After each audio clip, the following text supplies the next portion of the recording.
Hi, Stuart Bruce here, and I am the Spare Time Property Investor. In these podcasts, I'm going to share tips, tricks and lessons that I've learned and will hopefully help you, especially if you're still working the 9 to 5. Hi and welcome to another episode of the Spare Time Property Investor. This one's a little bit different. As you can see, I'm joined by my wife, Lara Bezzina. She is the design talent behind our HMO rooms and the reason why our house has been featured in magazines and websites and things like that. So I thought it'd be great to get her on. And because there's a growing demand for well-designed rooms in rental properties, I thought it'd be great to have her on as a semi-regular guest. She will share her knowledge, her experience and tips about how to make your rooms look great and stick into a decent budget, stick into a nice tight budget because we don't want to spend any more money than we have to. So now the intro's out of the way, it'd be great to hear what sparked your interest in interior design and property. So I think it was when we bought our first house over 10 years ago. We needed some work and we really didn't have any money, just struggled to pay the bills. So we had to get really creative with how to improve it and make it look nice, doing it all ourselves and being creative with what we could buy for it. So started off with kind of doing up furniture. I think the first thing I bought from the tip was like £7 for a dressing table that we've still got in there. Yeah, still in our bedroom. Yeah, it's been painted a few times. But yeah, once I got that, I was kind of addicted to getting bargains. But I think that's one of the really important things. I see a lot of people querying how much it costs to do rooms up.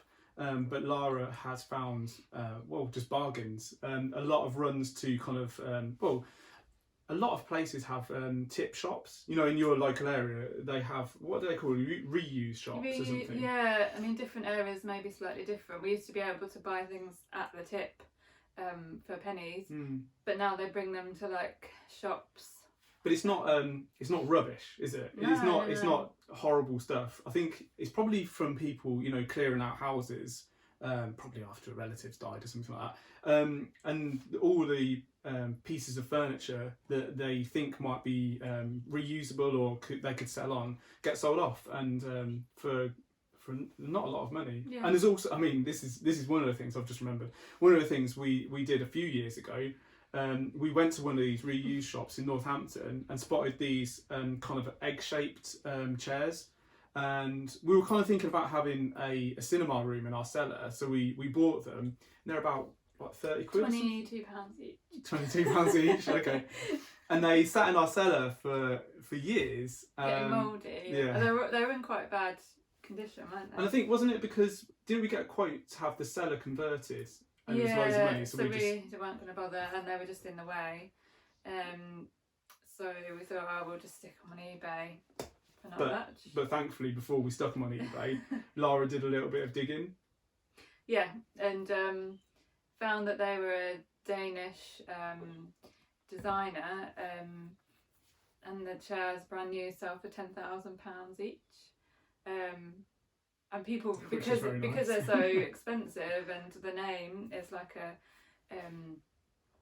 a well-known designer, the people recover them, and they don't get chucked away or sold for less than thousands. So and the only way to know it was that chair was flipping it over, and on the bottom of the legs it was imprinted on the metal. Yeah, legs, it's kind of embossed, wasn't it? So yeah. But was so glad that I found what they were, because there's imitation ones as well, isn't there? Yeah, absolutely. And that cleared our overdraft at the time. So and we had a holiday. And a holiday. Yeah. So I mean, even one thing that we've learned over the years is it's not just about making rooms look nice and making finding stuff that's really cheap and stuff like that. But you get some really good stuff sometimes, and keep your eyes open, because you might have we made a little bit of money on that. It was quite nice. The other thing is now, which we didn't have back then, with the Facebook Marketplace, that makes it really easy as well. And you can find stuff locally to you, and usually people just want to get rid of it quickly, so there's lots of bargains in there. So that was we went off on a bit of a tangent, Oh, yeah. but going back to what sparked your interest. Yeah. But also, I think it'd be good to hear for people to hear that we didn't just buy a house and you started thinking, oh, I'll paint that wall a nice colour and stuff. You had a background. Yeah. So art design. I mean, my dad's an artist, and I studied art at A level, but then I didn't really know what to do with it. So kind of left it there and did a degree in something else, and then it was really when we bought the first house, and it became my sort of creative outlet again, and so yeah, and then it's just kind of grown from there. We realised we'd added value to that house, and then thought we could do it again. And then obviously with the second house, I've kind of got more and more into interior design. I learned a lot about it and how to do floor plans and all that. So yeah, it's just kind of grown from there. Yeah. So it's a bit of an evolution. So Lara won't just be providing kind of guidance and tips and all that sort of business. She'll also be answering any questions. So if you have any questions about interior design or how we've done things, just contact me on Instagram, just direct message me, and I'll make sure they're included next time we have one of these. So the next thing I want to discuss really is, I see a lot of comments on oh no. Do you want to go down? Hungry. Oh, okay. A little bit hyper, a little bit mental. Yeah, all the time. That's the problem with Spaniels. Not there is any problem with Spaniels. Yeah, so one of the things I see on comments sometimes, ours and other people's, sometimes investors and landlords say something along the lines of, what's the point of putting all the time and effort in and spending extra cash if you're just going to rent rooms out anyway? So what do you think the benefits are of having nicely designed rooms? Well, I think there are so many advantages. I think it's important. You might not think it's important to everyone, but I think people appreciate it, even if you don't think they will. I think it's important for, obviously, things like marketing and having a brand makes you stand out from other investors and stand out from the crowd, and it makes it obvious that you care a bit and that you're willing to put a bit of effort into your property, so you're going to be seen as more likely to provide a good service, and this kind of peace of mind for prospective tenants. I think as well, if something is nice to start with, when you're given something, I think you're more likely to look after it, and maybe more likely to leave it in a good condition, hopefully. And also it's really important for people's general well-being, mental health, to be in a nice, safe situation, and things like colour and plants and not being too overcrowded and too cluttered, and just being in nice surroundings is going to really help with that. I think as well, it's not hard. It doesn't necessarily have to cost you a lot either. And I think this is one of the misconceptions, really, isn't it? That it's really expensive to do these things, but we've not found it expensive. Yeah, you're not comparing sort of, spending double to make your rooms look nice. Even kind of, I think one of the most transformative things is just paint. Like, you could do so many things with it if you just think about it a bit and put a little bit of effort into using paint creatively.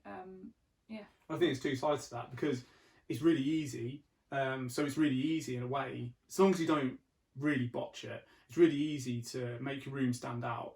But also, so because your room stand out, you'll have more viewings, and if you have more viewings, you'll have more people interested and potentially lining up to take your rooms. But also, if other people aren't doing it, you're instantly ahead of them. And I think it's just one of those things that people have just kind of got a bit lazy about. I think, a rented room is magnolia.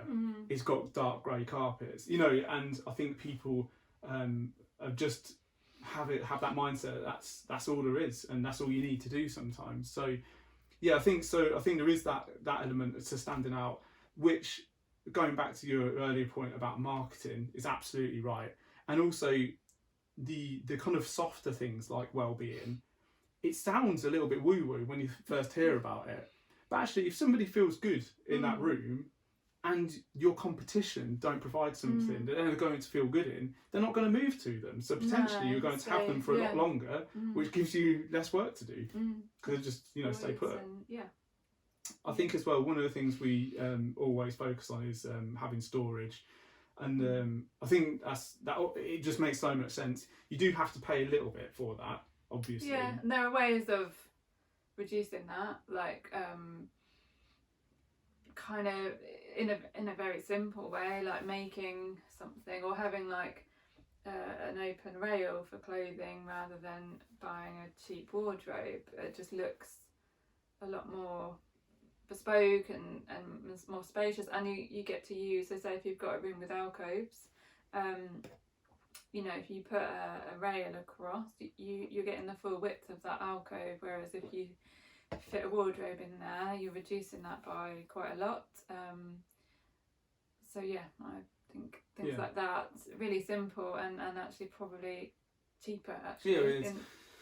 And with that example as well, I mean, we've done it in the last house we did up, and we've got the rail, so it's a massive area to hang clothes from, but also above it we've got a huge shelf, and at the bottom, so there's a lot of space, and it they look costs nice. a lot less. Yeah, it's like a brass rail, like gold, so it does look nice as well. And then the shelves are OSB sort of chipboard, so they look good. And and also the OSB, we'll get into these tips more, but OSB, for instance, you can do it cheaper, but if you get it from B&Q, they'll cut it all for you.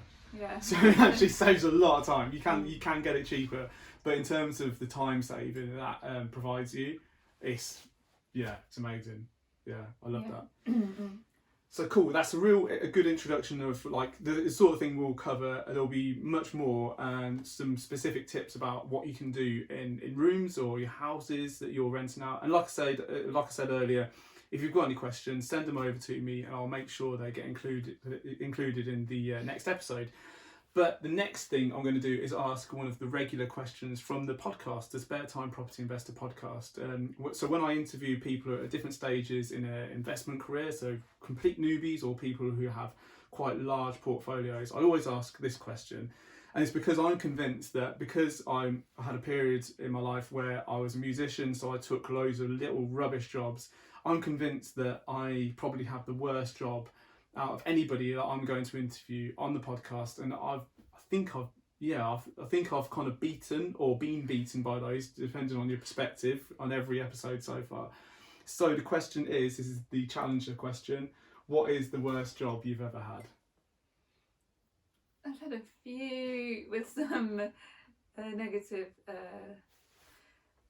sides that still bring me back nightmares. I'd pick out probably a laundry factory where they used to like do hotels laundry and stuff, and it was just full of like these huge machines. It was stiflingly hot in there. There was no air, and you like had to work seriously fast. And that's not your style. It's really not my style. I'm more of a precision kind of take my time. So I used to get moaned at quite a lot from these super fast ladies that had been doing it for years. So yeah, that was a weekend job. Pie factory. That was Pie factory. Yeah. Student summer job. But luckily I was with my friend, so that was quite fun. Apart from because again they were so fast. These people are so fast at what they do. The pies would come through because they were quick on the other end, and we were not quick at boxing them our end. So they would just pile up and be falling everywhere, all over the floor, and we'd just be falling about laughing at the situation, which didn't help. Lastly, pet shop. What's wrong with the pet shop? No, Pet shop sounds good. I love animals, and that's I suppose why I work there.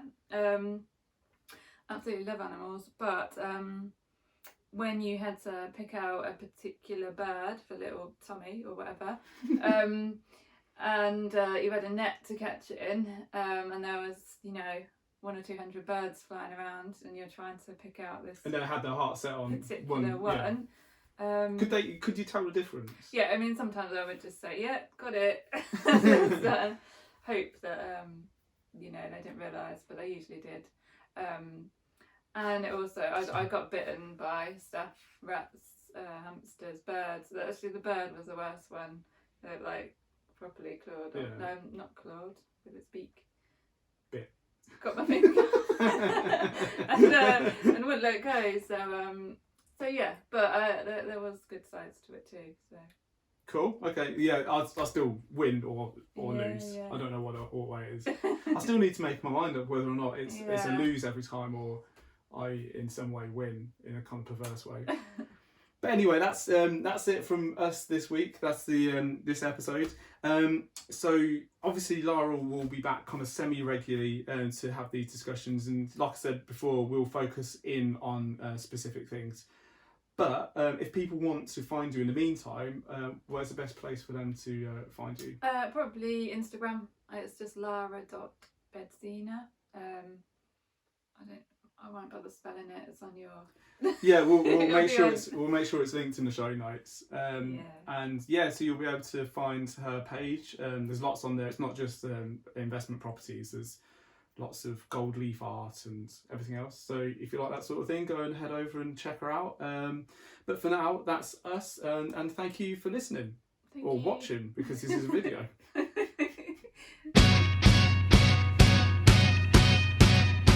Thank you so much for listening to my podcast, and I really hope you enjoyed it. If you have, please leave me a 5-star review to help other people find it, and don't forget to hit that subscribe button.